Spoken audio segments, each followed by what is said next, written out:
말씀은 요한계시록 1장 1절에서 8절 말씀입니다.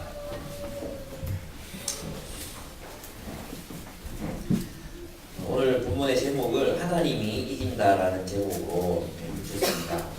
민영제가 승리할 것이라고 이야기했는데 같은 맥락입니다. 이 본문이 기록될 때는 굉장히 도미티안 황제가 치하에서 교회가 굉장히 박해를 받았던 그런 시대에 이 본문이 기록이 되었습니다. 그래서 로마 제국에 의한 박해, 그리스도인들이 고난을 지금 북한 생각하면 되겠죠?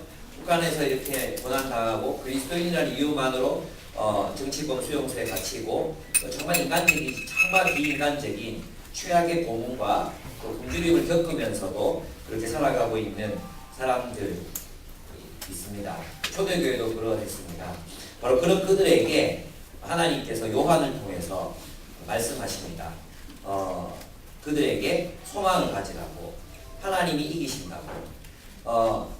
사실 그 당시 시대의 사람들은, 그리스도인들은 그렇게 생각했을 것 같아요. 하나님 나라의 약속이 과연 성취되는 것입니까? 교회가 이렇게 핍박을 당하고 사라져가고 있는데 과연 교회는 살아남을 수 있겠습니까? 그런 질문들을 그들 하나님 앞에 드릴 수밖에 없었을 것입니다. 그리고 많은 사람들이 고난 중에 죽어갔고 또 어떤 사람들은 배교하기도 했습니다. 우리는 그들에 비하면 아무것도 아닌 고난을 겪지요. 사실 우리도 이 땅에 살아가기가, 그리스도인으로 살아가기가 그렇게 녹록하지는 않습니다. 그리스도인으로 살아가기가 그렇게 쉽지는 않습니다. 그들에 비하면 아무것도 아닌 그런 고난이지만 우리에게도 분명히 어려움들이 있습니다. 오늘날 우리 시대에 대한민국에서 그리스도인으로 산다는 것은 비난을 들을 각오를 하고 또 잘못된 평가를 받을 그런 각오를 하고 우리가 예수 그리스도를 믿어야 되는 그런 시기에 우리가 와 있습니다. 사실 이 이야기들은 50대 이상은 별로 동감하지 않을 거예요. 그러나 우리 이 젊은이들, 특별히 반기독교적인 이런 분위기를 살아가고 있는 우리들에게는 정말 그리스도인으로서 자신을 드러내고 그리스도인답게 살아간다는 그 사실 자체가 얼마나 위험한 일인지 모릅니다. 우리도 그런 생각을 합니다. 세상은 세상대로 고통스럽고 또 정말 더 많이 타락해 가고 있고 정말 끔찍할 만큼 온 세상이 고통의 비명소리가 가득한데 교회는 교회대로 또 썩어가고 있고 교회는 교회대로 또 비난을 듣고 있습니다. 교회가 희망이 되어주지 못하고 있습니다. 그러면 우리의 궁극적인 소망, 우리의 궁극적인 희망은 어디에 있는 것이겠습니까? 요한은 하나님께로부터 그 극심한 고통에 빠져있는 그 초대교회 성도들에게 계시를 줍니다. 하나님이 그들을 살리기 위해서 하나님이 그들에게 용기를 잃지 말라고, 결단코 포기하지 말라고 하나님이 요한에게 계시를 주셔서 천사들을 보내서 요한에게 알게 하셨습니다. 그래서 고난받는 사람들에게 이 요한계시록의 말씀은 어떻게 우리가 세상을 살아갈 것이며 또 이겨낼 것인가, 또 하나님이 우리를 어떻게, 우리 이 고통의 세상 속에서 하나님이 우리를 어떻게 보호하시고 어떻게 지킬 것인가, 하나님의 나라는 어떤 방식으로 이루어질 것인가에 대한 이야기가 요한계시록에 기록되어 있는 것입니다. 그러니까 계시록은 고난에 대한 이야기, 환난에 대한 이야기, 전쟁에 대한 이야기가 아닙니다. 요한계시록은 하나님이 어떻게 승리하실 것인가에 관한 이야기라는 것입니다. 이해되십니까? 하나님께서 어떻게 하나님의 나라를 이 땅 가운데에서 성취해 나갈 것인가, 그 성취되는 그 이야기들을 하나님께서 고난받는 그 초대교회에 보여주시고 너희가 힘을 내라, 내가 너희와 함께 하고 있다, 내가 너희로 하여금 승리하게 할 것이다, 내가 너희를 그 수많은 이제 앞으로 닥치게 될 수많은 고통과 환난들 속에서 내가 너희를 지킬 것이다. 바로 그것이 요한계시록의 핵심 메시지입니다. 우리가 희망을 가질 수 있는 이유, 이 고통스러운 세상이 언제 끝나나, 이 고통스러운 세상이 악의 지배가 언제 종식되는가, 언제 끝이 나겠는가, 우리가 그렇게 물음을 던질 때, 그래서 우리 마음속에 회의가 찾아올 때 과연 이 세상이 개선이나 되겠는가, 개혁이나 되겠는가, 나아질 수 있겠는가, 이런 회의적인 마음이 들 때 우리는 요한계시록을 통해서 힘을 얻을 수 있는 것입니다. 그 이유는 뭔가? 하나님이 통치하신다. 하나님이 통치하신다. 그것이 바로 요한계시록의 중심 메시지라고 할 수 있습니다. 오늘 우리가 읽었던 요한계시록 1장 1절에서 8절의 내용은 바로 그 모든 앞으로 이제 나타나게 될 요한계시록 전체의 내용을 요약하고 또 소개하고 있는 그런 장입니다. 그럼 우리는 어떻게 이길 수 있을까? 첫째, 요한이 우리에게 가르쳐주는 것. 요한이 우리에게 가르쳐주는 것은 뭐냐 하면 1절에 한번 보고 1장 1절 같이 한번 보도록 하겠습니다. 읽을까요? 시작. 예수 그리스도의 계시라. 이는 하나님이 그에게 주사 반드시 속히 일어날 일들을 그 종들에게 보이시려고 그의 천사를 그 종 요한에게 보내어 알게 하신 것이라 했습니다. 왜 속히 일어날 일들을, 이 속히 일어날 일이 뭔지 조금 이따가 다루도록 하겠습니다. 근데 이 속히 일어날 일들을 왜 그들의 아시아에 있는 교회들에게 또 모든 교회들에게 알게 하신 것일까요? 그 이유는 뭐겠습니까? 왜 하나님의 계획을 알아라. 앞으로 이런 일들이 일어난다. 그러니까 너희는 이 계획을 알고 뭘 하라는 거예요? 견디라는 것입니다. 싸워서 이기라는 것입니다. 그래서 이 요한계시록 1장 1절에서 8절에서 얘기하는 게 뭐냐? 우리가 승리하기 위해서는 하나님의 계획을 아는 것, 하나님의 계획을 알라는 것입니다. 하나님의 계획을 알면 우리가 왜 고통을 받는지, 왜 이런 환난들이 우리에게 다가오는지, 또 우리가 왜 이런 어려움을 겪어야 되는지를 알 수 있기 때문입니다. 이유 없이 오는 게 아니라는 거죠.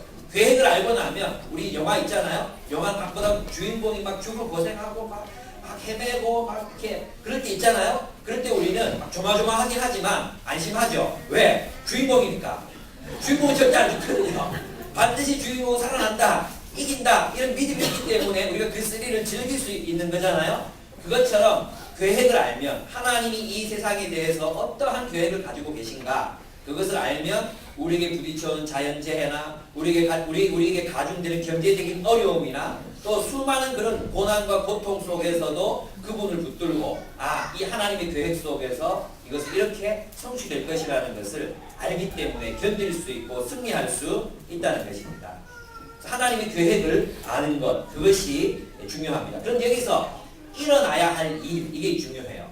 일어나는 일, 여기 본문에 보면 속히 일어날 일들을 이렇게 이야기했잖아요. 근데 이것이 마치 미래에 이루어질 일에 대한 그런 계획이라고 보여지잖아요. 근데 그게 아니에요.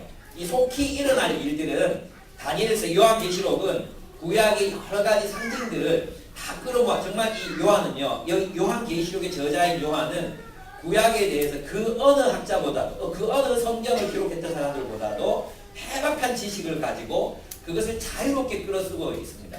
이 계시록이라는 이 문헌은 묵시문헌입니다. 묵시문. 완전한 묵시문헌도 아니고 예언도 아니고 여기 본문에 보면 계시라 했어요. 이 계시는 묵시라는 뜻이고 뒤에 가보면 예언이라 했어요. 묵시와 예언은 달라요. 묵시는 뭐냐 하면 하늘에서 이루어지는 일들을 말하는 것. 그 하늘에서 이루어지는 일들. 하나님의 계획들이 이루어지는 것을 묵시라고 하고 예언은 인간과의 협력을 통해서 이 세상의 역사 속에서 이루어질 일들을 예언이라고 해요. 그리고 이 요한계시록은 뿐만 아니라 서신이에요. 서신. 편지죠.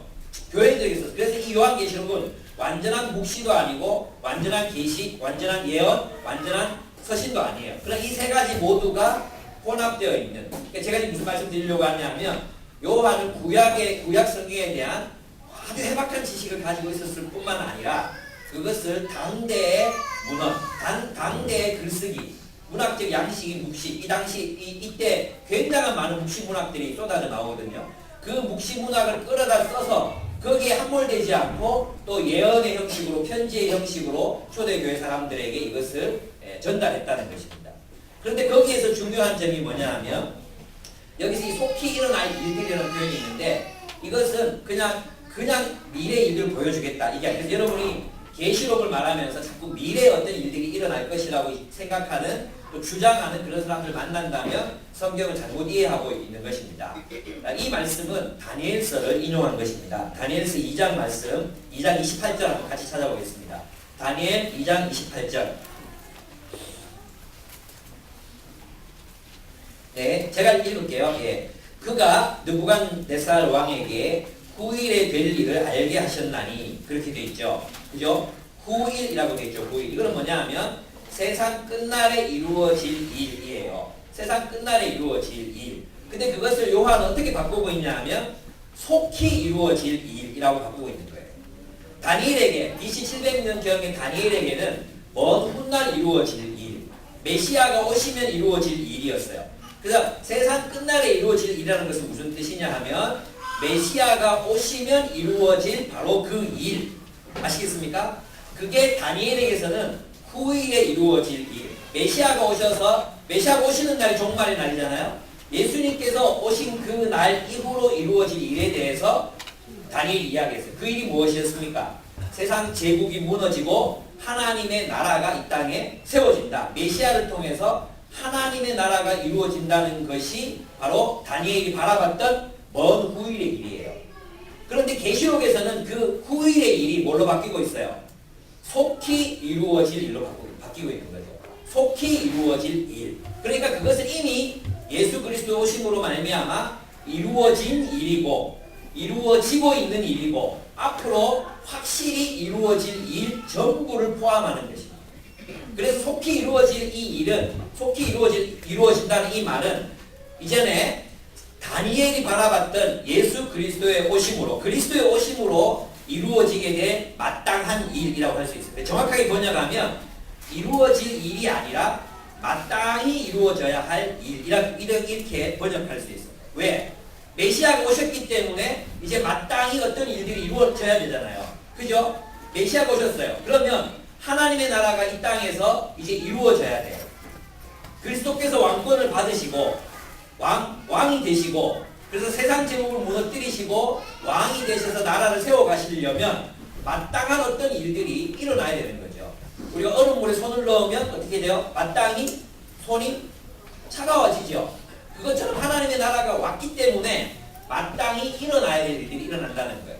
그 일이 뭐냐 하면 메시아가 오시면 반대하고 핍박하고 십자가에 못 박아 죽였죠. 그것처럼 이런 빛의 세계, 빛의 나라가 이제 세상 속으로 들어왔기 때문에 어둠의 세력들이 마땅히 당연히 그렇게 이 빛의 세력, 빛의 나라인 하나님의 나라를 핍박하고 또 박해하는 일들이 일어나게 된다. 그것이 앞으로 이루어지게 될 일들이라는 것입니다. 이해가 되십니까? 대답해보세요. 그렇습니다. 그 일, 하나님의 계획을 알라는 것입니다. 그리스도의 나라가 세워질 것에 대한 약속이 속히, 즉 이미 이루어졌을 뿐만 아니라 완성을 앞두고 있다는 그런 의미입니다. 그래서 계시록의 말씀은 하나님 나라가 성취되기 위해서 이루어져야 할 일들을 밝혀내고 있는 것입니다. 이 말씀은 2절에 보시면 요한 하나님의 말씀과 예수 그리스도의 증거라고 되어 있잖아요. 근데 이것도 하나님의 말씀, 즉 예수 그리스도의 증거 이렇게 될 수 있어요. 예수 그리스도의라는 말은 예수 그리스도가 하신 증거라는 뜻도 되고, 이게 이제 헬라어로는 속격이라, 나도 헬라어 잘 모르지만 속격이라고 하는 소유격을 말하는 거예요. 소유격인데 이것은 두 가지로 해석이 될 수 있어요. 하나는 그리스도의 계시가 될 수도 있고 또 그리스도에 대한 계시가 될 수도 있어요. 무슨 뜻인지 아시겠죠? 이것은 이제 두 가지 의미 모두를 포함한다고 할 수 있습니다. 이 계시를 알면 이 계시가 뭡니까? 하나님의 말씀이 누구를 증언했습니까? 예수 그리스도를 증언했어요. 그러니까 예수 그리스도가 누구이신지를 알면 이 예수 그리스도가 진정한 하나님의 왕, 메시아이시고 구원자라는 사실, 이전에도 계셨고 앞으로도 계시고 과거에도 계셨고 지금도 계시고 앞으로도 계실 그분, 역사의 주관자 되시는 그분, 구속의 역사, 하나님 나라의 역사를 만들어 가실 그분을 우리가 안다면, 그분의 계획을 우리가 안다면 우리가 이 땅에서 겪게 되는 수많은 고통들을, 고난들을 우리 기꺼이 극복해낼 수 있는 힘을 가질 수 있다는 것입니다. 그렇습니다. 그래서 사도 요한은 이 말씀을 그 고통받고 있는, 고난을 당하고 있는 아시아의 7교회가 알기를 원했습니다. 그의 종들 그랬죠. 그의 천사를 그 교회에 보내서 알게 하신 거죠. 그런데 그 앞에 보면 그 종들에게 보이시려고, 이 종들이 누구냐 하면 7교회를 말하는 것입니다. 근데 있잖아요. 이 계시록에 보면 숫자들이 굉장히 많이 나와요. 여러분이 예전에 다빈치 코드라는 그런 영화 있었잖아요. 코드, 암호죠, 암호. 암호처럼 계시록에도 수많은 암호들이 있어요. 상징과 같은 암호들이 있어요. 여러분 대표적인 것 이제 숫자들만 한번 설명해 보면 계시록을 읽을 때 여러분 숫자를 그렇게 읽으시면 굉장히 잘 쉽게 해석할 수 있어요. 초대교회는 다 알고 있는 암호였는데 우리는 이것을 잘 몰라요. 그리고 이 암호는 구약 성경에 근거해서 이제 숫자로 이렇게 코드를 만들었어요. 2라는 숫자는 뭘 뜻할까? 2. 하나보다 둘이 낫다. 이럴 때. 하나보다 둘이 낫다. 2라는 숫자는 공동체를 의미해요. 공동체. 협력한다. 동력한다. 이런 의미를 얘기해요. 3은 뭘까요? 3은 뭘 상징하는 숫자일까요? 삼위일체. 하나님. 그죠? 3이라는 숫자가 나오면 하나님과 관련되어 있어요. 4는 땅이에요. 땅. 4. 성경에 4라는 숫자가 나오면 땅이에요. 땅. 아시겠죠? 그래서 뭐 광야에서 40일, 광야에서 40년, 4라는 숫자. 이 땅이라는 숫자는 어쩌면 고난받는 고난 또는 무슨 생성 이런 땅이 원래 냅니까? 생산하고 내잖아요. 그런 의미가 사자가 포함이 되어 있어요. 그 다음에 7이라는 숫자 이건 알죠? 7 완전하다. 6은 불완전하다. 그래서 인간 7에는 못 미치지만 불완전하다. 이게 6이라는 숫자가 말하는 것입니다. 10은 인간의 발가락 하셨잖아요. 10손가락 10발가락. 그죠? 그래서 사람으로 먼저 여러분 애 태어나 뭐부터 봅니까? 손가락 발가락부터 봐요. 그죠? 그래서 10손가락. 그래서 10이라는 숫자는 사람으로서의 완전함을 얘기합니다. 그 다음에 12는 12지파, 12사도. 하나님 백성을 의미한 숫자가 12라는 숫자예요. 그리고 1000이라는 숫자는 그래서 하나님의 통치를 말합니다. 하나님 백성을 말할 때 1000이라는 숫자를 써요. 그러면 이제 요한계시록에서 가장 많이 나오고 또 요즘에 신천지 설교할 때 내가 언급도 안 하려고 했는데 예, 신천지가 말하는 14만 4천이라는 숫자는 정말 신천지 웃기는 게 뭐냐면 앞에 있는 전부는 다 상징으로 해석하고요. 14만 4천만 실제적인 숫자로 해석해요.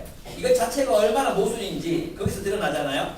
14만 4천은 실제 숫자가 아니에요. 앞에 있는 숫자들을 다 상징으로 해석해 놓고는 14만 4천은 실질적인 숫자로 해석한단 말이에요. 14만 4천이 차면 이제 전 세계 모든 사람들이 자기들을 왕으로 섬긴대. 자기도 옷자락에 한번 잡아보려고 막 연예인처럼 그러는데 아이고 참네.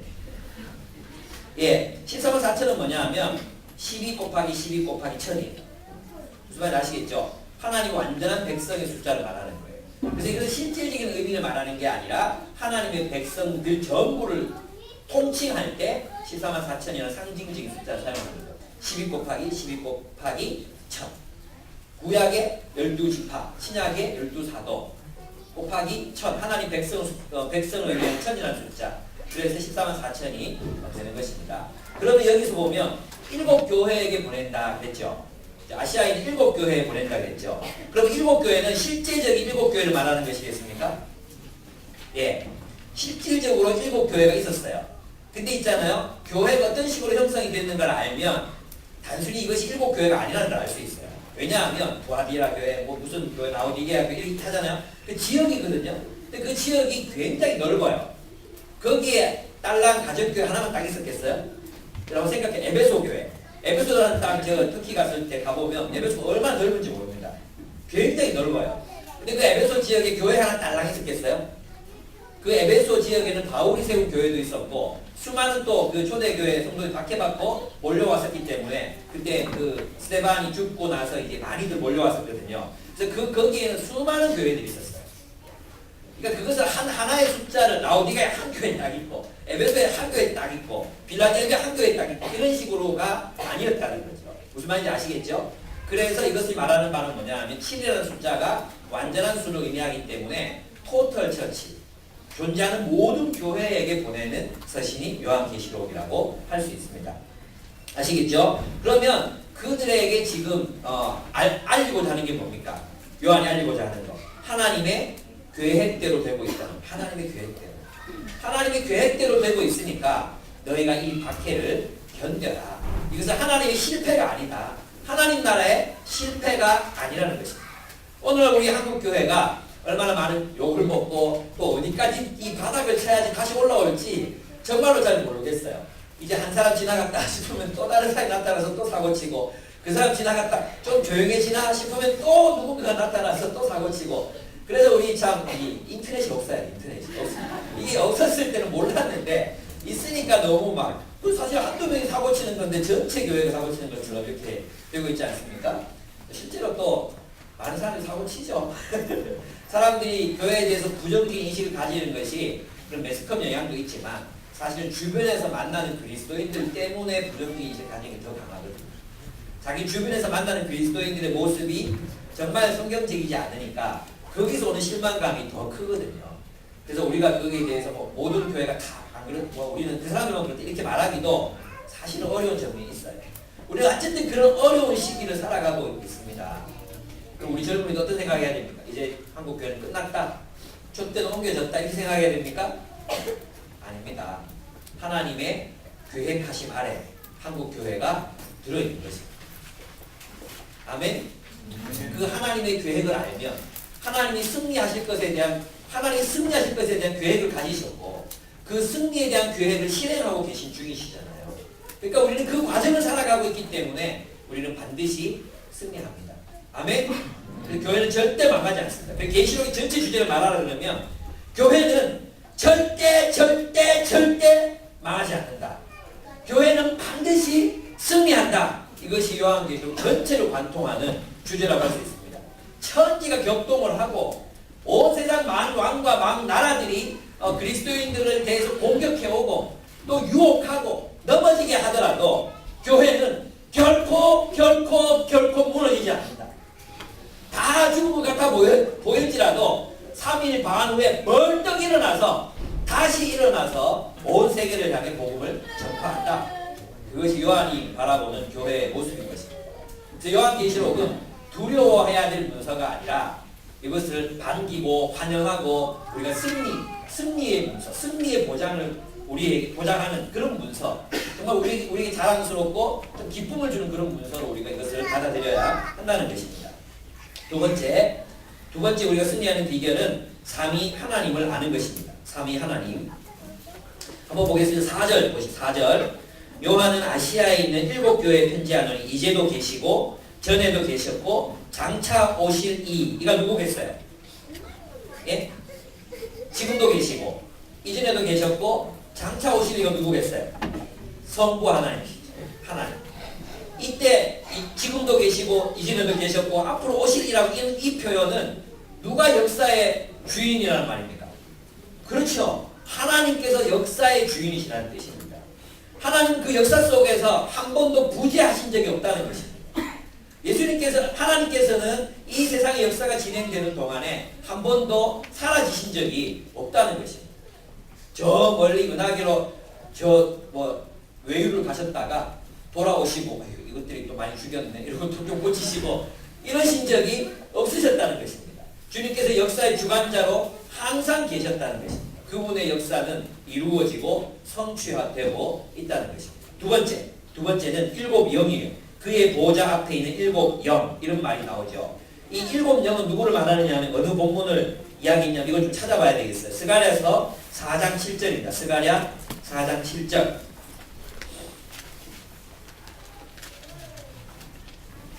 네, 스가랴 4장 7절입니다.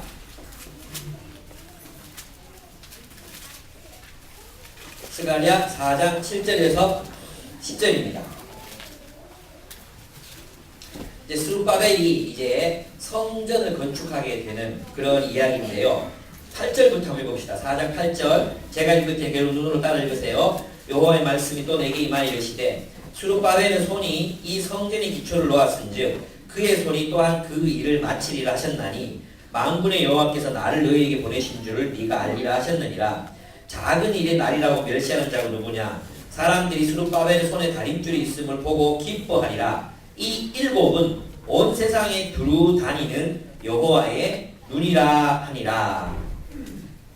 그 본문에 보면 이 일이 누구를 통해서 이루어집니까? 예, 이 7영, 7눈을 통해서 이루어지죠.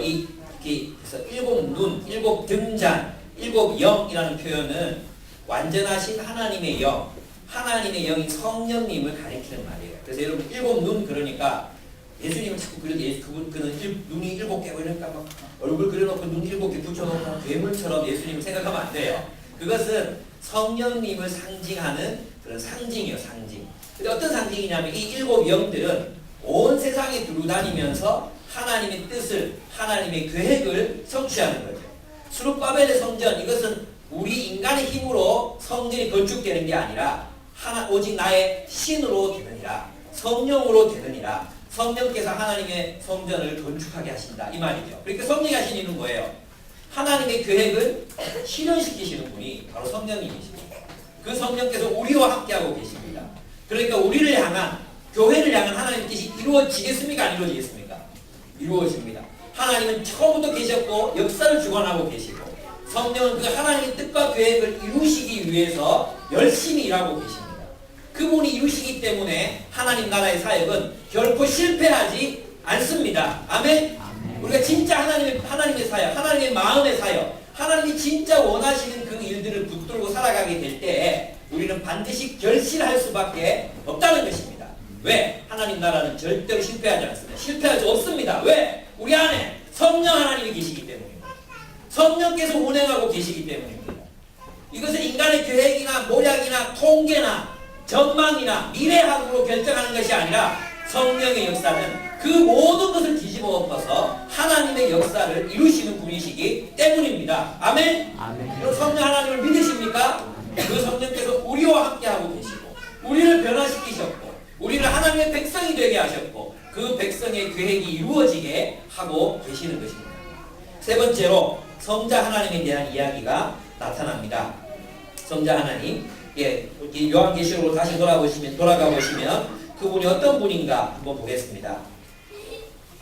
5절 나옵니다. 5절 같이 한번 읽어보겠습니다. 시작. 또 충성된 증인으로 죽은 자들 가운데에서 먼저 나시고 땅의 임금들의 머리가 되신 예수 그리스도께로 말미암아 은혜와 평강이 너희에게 있기를 원하노라. 아멘. 이것이 성자 하나님이죠. 성자 하나님은 누구에 대한 증인인가? 충성된 증인. 누구에 대한 증인? 하나님에 대한 증인이죠. 하나님에 대한 증인. 그렇죠. 두 번째 그는 죽은 사람들의 첫 열매라고 했어요. 부활의 첫 열매라고 말씀하고 있습니다. 부활의 첫 열매라는 것은 첫 열매가 뭐예요? 첫 열매. 추수 때가 되면 처음 익은 곡식들이 있죠. 처음 익은 열매들이 있죠. 첫 열매. 그 첫 열매는 뭐가 시작되는 걸 말해요. 열매가 수도 없이 맺힌다는 것을 말해주는 거죠. 그러니까 첫 열매 이후에 그래서 주님이 우리 첫 열매, 그 뜸되는 열매가 되셨다는 것은 우리는 뭐라는 게 그 다음 열매라는 거죠. 그러니까 예수님이 부활의 첫 열매라면 우리는 부활의 다음 열매죠. 다음 열매들. 그러니까 우리는 부활의 때가 추수 때를 말하는 하나님 나라를 말한다면 우리는 그 하나님 나라의 질서를 살아가고 있는 그 다음 열매, 그 다음 열매들이라고 할 수 있습니다. 그래서 예수님이 첫 열매라는 뜻은 우리가 나중에 부활한다는 뜻이 아니라 지금 우리가 부활의 질서를 살아가고 있다는 뜻입니다. 그렇게 해석해야 그 다음 구절이 이제 해석이 돼요. 뭐냐면 땅 위의 왕들의 지배자이시다. 언제? 지금. 예수는 지금 땅 위의 모든 왕들의 지배자라는 거예요. 무슨 뜻인지 아시겠죠? 땅 위에 있는 모든, 땅은 뭡니까? 하늘을 대적하는 이 땅의 모든 제국들과 또 탐욕과 또 인간이 이기심으로 만들어낸 문화들과 그 모든 것들을 말하는 건데 그 모든 것들의 지배자가 누구예요? 바로 예수 그리스도이시라는 것입니다. 여러분, 하나님이 살아계셔서 역사하시고 성령이 하나님의 뜻을 이루기 위해서 온 세상을 다니시며 일하고 계십니다. 그리고 성자 하나님께서 이 세상의 모든 악한 권세를 이기시고 왕으로 등극하셔서 우리를 하나님 나라의 질서 속에서 살아가게 하고 계십니다. 그러니까 이 하나님을 알면, 이 삼위 하나님을 우리가 알게 되면 어떻게 해요? 결코 패배의식에 사로잡힐 수 없다는 것이지. 결코 우리는 패배할 수 없다는 사실을 우리 하나님 때문에 알게 되는 것입니다. 그래서 여러분, 지금 여러분 삶 속에서 고난을 겪고 계신 분들이 계십니까? 여러분 살아가는 삶의 현실 자체가 너무 힘들고 어려워서 신앙을 포기하고 싶거나 하나님 나라를 위해서 살아가는 그 삶을 내려놓고 싶은 사람들이 있으십니까? 그들에게 이 요한이 말씀하는 것입니다. 어떻게 해요? 어떻게 해요? 하나님을 알아라. 하나님 살아계십니다. 성령께서 일하십니다. 성자께서 승리하십니다. 이 하나님께서 우리와 함께하고 계시는데 너희가 믿음을 잃어버리지 말라는 것입니다. 때때로 우리가 주님을 섬기는 일을 선택하고 살아가다 보면 정말 우리 앞에 많은 어려움과 고난들이 닥치게 됩니다. 그런 생각 들지 않습니까? 남들보다 더 많은 시간 내야 되고 내 삶을 주체하기도 힘든데 다른 사람들도 돌봐야 합니다. 그렇지 않습니까? 내 미래도 불안정한데 다른 사람들의 미래까지도 짊어지고 우리가 함께 가야 합니다. 그것이 버겁게 느껴질 때가 있습니다. 그게 힘들게 느껴질 때가 있습니다. 그때 주님께서 우리에게 뭐라고 말씀하십니까? 나를 알라. 내가 누군지 알아라. 나는 하나님이야. 내가 하나님이야. 내가 전능한 하나님이야. 하나님이. 그리고 내 뜻은 반드시 이루어질 수밖에 없다고 주님이 우리에게 말씀하시는 것입니다. 저는 이 말씀이 우리 모두에게 위로와 격려가 되었으면 좋겠습니다. 한 번씩 있잖아요. 참 최근에 어려운 일들이 많았어요. 우리 교회에서 제가 제일 행복한 것 같았어요. 나는 막 이렇게 오늘 책이 몇 등 했는지 막 페이스북에 올리고 싶은데 아픈 사람도 많고 또 돌아가시는 분도 계시고 또 힘든 사람들이 너무 많은 거예요. 그래서 제가 숙직이 모임 하자 직장인들 숙직이 모이면 지금은 많이 분위기가 많이 밝아졌는데 암울하거든요. 앞으로 6달 뒤에 직장이 어떻게 될지 모르겠고 또 앞으로 어떻게 살아가야 될지 정말 모르겠고 불안정하고 불확실하고 예측이 가능한 게 전혀 없고 그럼에도 불구하고 또 우리는 하나님 나라를 선택하고 나 자신의 생애가 아니라 다른 사람들의 생애를 위해서 살아가기를 결단해요. 또 그렇게 살아가고 있는 자신의 삶이 버겁게 느껴져요. 하나님은 도대체 내 삶에 관심이 있는 건가? 이 정도 됐으면 임종 좀 붙여주지. 이 정도 내가 했으면 남자친구라도 여자친구라도 좀 생기게 해주지. 우리 마음속에 그런 마음들이 생겨나지 않습니까? 그럴 때 주님께서 우리에게 하시는 말씀이 있어요. 하나님은 역사의 주관자이시고 우리 인생의 주관자이시고 그분은 전능하시고 그분은 역사의 처음부터 끝까지 그 모든 역사를 주관하시고 계획하시는 바로 그분, 그 하나님이시라는 것입니다. 한 분도 아니고 세 분이 협력해서 당신의 선하신 뜻과 계획을 이루어가고 계십니다. 그래서 여러분이 역사를 바라볼 때 비관하지 마십시오. 여러분들이 우리 조국의 역사를 바라볼 때에도 비관하지 마십시오.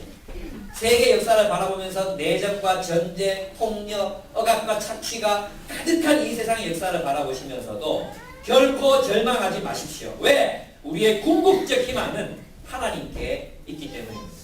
그리고 그 하나님은 살아계시기 때문입니다.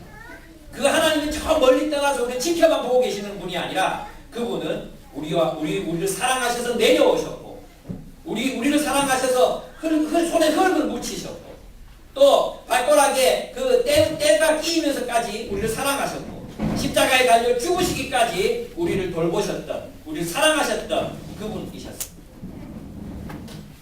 그러니까 우리의 소망은 하나님께 있습니다. 그래서 젊은이들이 있잖아요. 너무 비관적이 되는 거 신앙적이지 않다고 생각합니다. 너무 많은 비관 놈들이 책을 통해서 쏟아져 나오고 또 그것도 또 퍼뜨려달라고 막 그래요. 저는 사도들은 그렇게 하지 않았습니다. 사도들은 그 가운데에서도 희망을 봤어요.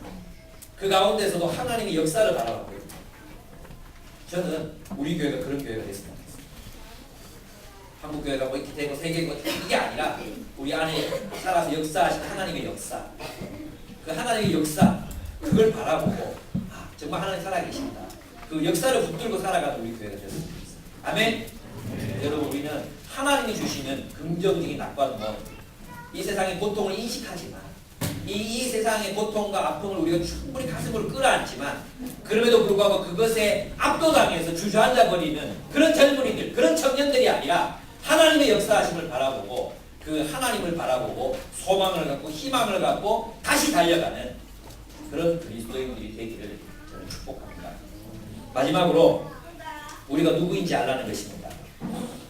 하나님의 계획을 알라. 또 누구를 알라? 하나님을 알라. 세 번째, 우리가 누군지 알아라. 이것입니다. 이제 7절과 8절 한번 보겠습니다. 예, 5절 후반절부터 한번 보도록 하겠습니다. 우리는 누군가 하는 것입니다. 첫째, 5절 후반절 보면 우리를 사랑하사 그의 피로 우리 죄에서 우리를 해방하시고 그랬죠. 우리가 누구입니까? 우리를 사랑하사.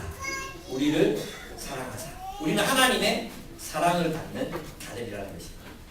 여기 본문에 보면 있잖아요. 그의 피라 그랬는데 이 그의 피는 하나님 아버지의 피를 말합니다. 그러니까 예수 그리스도의 피를 지금 하나님께서 요한에게 계시하신 바로는 하나님의 피라고 이야기합니다. 하나님이 생명보다 우리를 더 사랑하셨습니다. 여러분 이건 애를 키워본 부모들은 알죠. 정말 아이를 위해서라면 죽을 수도 있겠구나. 그런 생각을 우리 부모가 된 모든 사람들은 한 번씩 해봐요. 그런 실제로 죽을 때는 또 어떨지 모르겠지만 어쨌든 한 번씩 야를 위해서 내가 죽을 수도 있겠다 이런 생각이 들 때가 있어요. 그죠? 실제로 또 그럴 것 같아요. 우리 모두는 그럴 것 같아요. 우리 아버지께서 우리를 그렇게 사랑하십니다. 그런데 포기하시겠습니까? 하나님께서 우리를 자신의 피값을 주고 사셨습니다. 자신의 사랑하는 외아들을 죽이시면서까지 우리를 사랑하셨습니다. 근데 우리를 포기하시겠습니까? 이 세상을 포기하시겠습니까? 사랑하시기 때문에. 그분은 절대로 우리를 놓치지 않으실 것입니다. 이 사랑을 믿으십시오. 우리가 누굽니까? 우리는 하나님의 사랑을 받는 자들입니다. 두 번째로 우리는 죄에서 해방을 얻고 하나님의 나라가 되었습니다. 우리는 하나님의 나라입니다. 우리는 하나님 나라의 백성입니다. 6절에 보시면 그의 아버지 하나님을 위하여 우리를 나라와 제사장으로 삼으신 그에게 영광과 능력이 세세토록 있기를 원하노라. 하나님 나라. 우리는 뭐예요? 하늘의 질서. 하나님의 그 통치를 실현해야 될 공동체입니다. 예수께서 다스리시는 하나님의 나라입니다. 이 나라는 절대로 망하지 않습니다. 왜? 하나님 나라니까. 하나님이 통치하시는 나라이기 때문에 우리는 망하지 않을 것입니다. 이 하나님의 나라는 결코 세상 나라 흑암의 세력들에게 침략을 당하더라도 결코 망하지 않을 것입니다. 수많은 공격들이 있지요. 수많은 유혹도 있지요. 넘어지고 쓰러진 교회도 많지요. 그러나 우리는 승리합니다. 왜? 우리는 하나님의 나라이기 때문입니다. 세 번째로 우리는 그와 함께 승리를 얻게 될 것입니다. 이 본문이 굉장히 중요해요. 그래서 이 부분을 한번 살펴볼 건데 7절 한번 같이 읽어봅시다. 요한계시록 1장 7절 같이 시작. 볼지어다 그가 구름을 타고 오시리라. 각 사람의 눈이 그를 보겠고 그를 찌른 자들도 볼 것이요 땅에 있는 모든 족속이 그로 말미암아 애곡하리니 그러하리라. 아멘. 주석이 필요한 이유가 이 1장 7절에 있어요. 주석이 필요한 이유. 이거 절대로 개역개정 성경을 봐서는 이해를 못해요. 영어 성경을 봐도 안 돼요. 왜냐하면 이것은 그 헬라어만이 가진 독특한 시제가 있거든요. 그 시제를 알아야, 그렇다고 그 시제를 이런 방법 외로는 절대로 번역할 수도 없어요. 한국말로는 번역이 불가능해요. 무슨 뜻인지 아시겠습니까? 예, 그게 어떤 뜻이냐 하면 여기 본문에 보면 구름을 타고 오시리라 이랬죠. 구름을 타고 오시리라. 근데 이것은 어떤 본문을 말하느냐 하면 다니엘서 7장 13절의 성취를 말하는 것입니다. 다니엘서 7장 13절 같이 한번 찾아보겠습니다. 이따가 제가 그 시제들을 여러분들에게 이제 알려드리도록 하겠습니다. 다니엘서 7장 13절. 예, 제가 한번 읽어보겠습니다. 내가 또 밤 이상 중에 보았는데 인자 같은 이가 하늘 구름을 타고 와서 옛적부터 항상 계신 자에게 나와 그 앞에 인도되매 그리고 뭘 받습니까? 왕권을 받지요. 왕권. 근데 여러분 우리가 방금 읽었던 이 본문 7절 볼지어다 그가 구름을 타고 오시리라 요 본문하고 다니엘서 7장 13절 내가 또 밤 이상 중에 보았는데 인자 같은 이가 하늘 구름을 타고 와서 옛적부터 항상 계신 자에게 나와 그 앞에 인도되어서 뭘 받았어요? 왕권을 받았죠. 그러면 다시 계시록 5장 5절을 보세요. 5절에 뭐라고 되어 있어요? 5절 중반절에 보면은 처음부터 봅시다. 또 중세는 지금 죽은 자들 가운데서 먼저 나시고 그 다음 구절 같이 읽어봅시다. 시작. 땅의 임금들의 머리가 되신 예수. 그러니까 하늘 구름을 타고 오는 이 사건은 먼 미래에 주님이 재림하실 때 일어나는 일이에요? 아니면 예수께서 죽음을 이기시고 부활하셨을 때 이미 이루어진 일이에요? 예수님은 지금 이미 왕이 되셨습니까? 아니면 미래 왕이 되실 것입니까? 이미 왕이 되셨죠? 왜? 5절 방금 눈을 뜨고도 독해가 안 됩니까? 그게? 눈을 뜨고도 독해가 안 됩니까? 오늘 본문에 보면 먼저 나시고 땅의 임금들의 머리가 되신이에요? 되신이에요? 되신이죠? 되신은 과거예요? 미래예요? 과거죠? 그러니까 예수님이 이미 왕이 되셨어요. 그러니까 하늘 구름을 타고 와서 이미 뭘 받았어요? 하나님으로부터 왕권을 이미 받았어요. 아시겠습니까? 그래서 이 말은 뭐냐 하면 그 하늘 구름을 타고 오신 예수를 우리가 이미 알고 있고 그분은 이미 하나님으로부터 왕권을 양이받은 왕이시다. 그분이 통치하신다. 우리의 눈이 그를 보았다. 그런 의미인 거예요. 아시겠죠? 그래서 이 본문은 초림과 재림 전부를 통해서 오고 계시는 오시는 이게 뭐냐 하면 계속해서 오고 계시는 이런 뜻이에요. 구름 타고 오시는 계속해서 오고 계시는 그분 이미 오셨고 오시고 계시고 반드시 오실 그분에 대한 확신을 이야기하고 있는 것입니다. 아시겠죠? 그래서 여러분이 이 본문을 오신다는 본문하고 앞에 있었던 5절하고를 떨어뜨려서 생각하면 안 돼요. 이미 그분은 하늘 구름을 타고 2000년 전에 오셨어요. 왕으로 등극하셨어요. 그 다음에 보면 이제 이거 중요한데요. 이제 그 각인의 눈이 그를 볼 것이요. 이랬죠. 예, 7장 뒷부분 각 사람의 눈이 그를 보겠고 그를 찌른 자들도 볼 것이요. 앞에 구름 타고 오시리라 이건 있잖아요. 이렇게 하시면 돼요. 구름 타고 오시다 이렇게 오시다 현재형 구름 타고 오시다 이렇게 정확하게 이렇게 번역해야 되는데 그게 번역하기 이상하잖아요. 그래서 오시리라 이렇게 되어 있는 거예요. 그 나중에 여러분이 이필찬 교수님이 쓴 그 요한계시록을 자세하게 읽어보시면 충분히 여러분이 납득을 하실 수 있습니다. 그 다음에 그 뒷부분을 보겠습니다. 각 사람의 눈이 그를 보겠고 미래형이죠. 미래형. 그죠? 그 다음에 그를 찌른 자들도 볼 것이요. 땅에 있는 모든 족속이 그로 말미암아 애곡하리니 그러하리라. 아멘. 그랬어요. 근데 이거 굉장히 중요한 본문인데 이 본문은 스가랴서 이거 정말로 중요하기 때문에 진짜로 찾아야 돼요. 여기도 인터넷에서 찾아가지고 한번 올려보세요. 예, 스가랴서 12장 10절이에요. 스가랴서 12장 10절.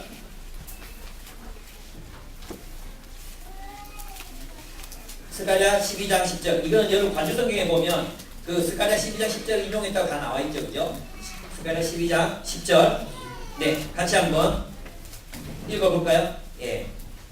예, 저기 한번 옆에 있는 사람들 성경 읽으시면 되겠어요. 예, 찾기에 시간이 좀 걸릴 것 같아요. 같이 읽읍시다. 시작. 내가 다윗의 집과 예루살렘 거민에게 은총과 간구하는 심령을 부어주리니 그들이 그 찌른 바 그를 바라보고 그를 위하여 애통하기를 독자를 위하여 애통하듯 하며 그를 위하여 통곡하기를 장자를 위하여 통곡하듯 하리라. 아멘. 여기 본문에 보면 이제 그 앞에 다시 요한계시록으로 돌아와 보세요. 돌아와 보면 각 사람의 눈이 그를 보겠고 그를 찌른 자들도 볼 것이요. 땅에 있는 모든 족속이 그로 말미암아 애곡하리니 그랬어요. 그러니까 그를 찌른 자들도 볼 것이요. 봐요. 뭘 봐요? 메시아라는 사실을 알게 된다는 거죠. 그를 찌른 자들 누구예요? 실제 로마 군병들을 말하는 게 아니라 우리 모두를 말하는 거죠. 그죠? 그렇다면 이 말은 먼 훗날 주님이 재림하실 때 그들이 다 애곡하며 통곡한다 이런 뜻이 아니라 주님이 오신 그 날로부터 주님으로 말미암아 모든 족속들이 회개의 날들이 모든 족속들에게 회개와 통곡의 날들이 이루어지게 된다는 것입니다. 이해가 되십니까? 아직 안 됩니까? 스가랴에서는 메시아가 오시면 무슨 일이 일어난다고 했어요? 메시아가 오시면 사람들이 그 예수님을 보고 회개하고 주님께로 돌아오는 일들이 일어나죠. 그죠? 그 일들은 그럼 언제부터 이루어졌어요? 예수님 오신 이후로부터 계속해서 이루어지고 있는 일들이라는 거예요. 아시겠죠? 그래서 이것은 오시리라 이랬는데 이것은 뭐냐 하면 궁극적으로 누가 이긴다는 거예요? 하나님의 백성들의 공동체인 교회가 수많은 사람들을 주님께로 돌이키게 하게 된다. 아멘? 누가 이기는? 마지막은 우리 전부 다 막 지금 이제 초림과 재림 사이에 아무것도 없고 전부 고난받고 다 죽었다가 마지막 날에 주님이 타오셔가지고 사람들이 보고 회개하고 통곡하고 돌아오고 이런 의미가 아니라는 거예요. 지금 이 말씀은 주님의 초림으로부터 스가랴에서 약속되었던 그를 찌른 자로 볼 것이요. 세상의 모든 족속들이 그가 메시아이신 것을 알고 통곡하며 하나님의 마음을 아프게 했던 그것을 그 마음을 통곡하고 애통하며 하나님께로 돌아오게 된다는 것입니다. 이 말은 무엇입니까? 궁극적으로 하나님 백성의 승리를 말하는 것입니다. 그러니까 우리는 반드시 승리합니다. 우리는 사람들을 얻게 됩니다. 많은 사람들이 하나님을 찌른 자들, 하나님을 아프게 찔렀고 예수님의 옆구리를 찔렀던 자들, 하나님을 반대하고 또 안티노릇하고 또 교회를 욕하고 이러한 모든 족속들 가운데에서 지금도 그리스도인들을 향해서 테러를 가하고 죽이고 고문하고 살상하는 그 모든 족속들 가운데에서 예수 그리스도를 바라보고 돌아올 자들이 수도 없이 많을 것이라는 것입니다. 모든 족속들 가운데 수없이 많은 사람들이 회개하고 통곡하며 자신의 가슴을 치며 내가 메시아를 죽였구나, 내가 그리스도를 죽였구나, 그렇게 통곡하며 돌아올 날이 우리 앞에 놓여 있다는 것입니다. 아멘. 여러분, 도미티안 황제 시절에 그리스도인들이 핍박을 당했습니다. 기독교는 이제 끝나는 줄 알았습니다. 이제는 없어진다고 생각했습니다. 그들은 견뎠습니다. 정말 나는 그리스도인입니다. 법정에서 고백하며 기꺼이 순교당하며 그것을 견뎌냈습니다. 그 결과가 어떻게 됐습니까? 그들을 찔렀던 자들, 그들에게 채찍을 휘둘렀던 자들, 그들에게 사형 선고를 내렸던 그 로마 제국은 하나님께로 돌아왔습니다. 아멘. 하나님은 승리하셨습니다. 여러분, 우리가 그리스도를 따라서 그분의 그 증인된 삶, 그것을 따라서 살아가기 시작할 때 우리는 결코 패배하지 않을 것입니다. 여러분, 우리의 삶을 보고 수많은 사람들이 아직도 우리를 반대하고 우리를 핍박하는 그 사람들이 지금도 주님께로 돌아오게 될 것이라는 것입니다. 아멘? 누가 이깁니까? 힘과 폭력과 권력을 가진 이 세상이 이깁니까? 아닙니다. 우리가 이깁니다. 하나님이 우리로 하여금 이기게 하실 것입니다. 그러니까 여러분, 신앙생활하는 게 힘들고 어렵고 세상 속에서 증인으로 살아가는 게 어렵고 또 정말 이기심에 가득 찬 사람들을 섬기는 것이 그렇게 어렵고 내가 살아가는 생존 그 자체가 어려운 이 세상 속에서도 우리는 승리할 수 있다는 것. 하나님께서 우리가 다른 많은 사람들이 영향을 미치고 빛과 소금의 역할을 하게 되고 수많은 민족과 족속들이 하나님께로 돌아오게 하는데 하나님 우리를 도구로 사용하실 것이라는 것을 우리는 믿어야 한다는 것입니다. 아멘? 그러니까 이제 누가 이겨요? 교회가 이깁니다. 누가 이깁니까? 교회가 이깁니다. 교회가 아무리 땅바닥을 뒹굴어도 아무리 바닥에 내팽개치고 또 꾸루뜨림을 당한다 할지라도 교회가 반드시 승리합니다. 아멘! 아멘! 아멘! 아멘! 아멘! 함께 기도하겠습니다.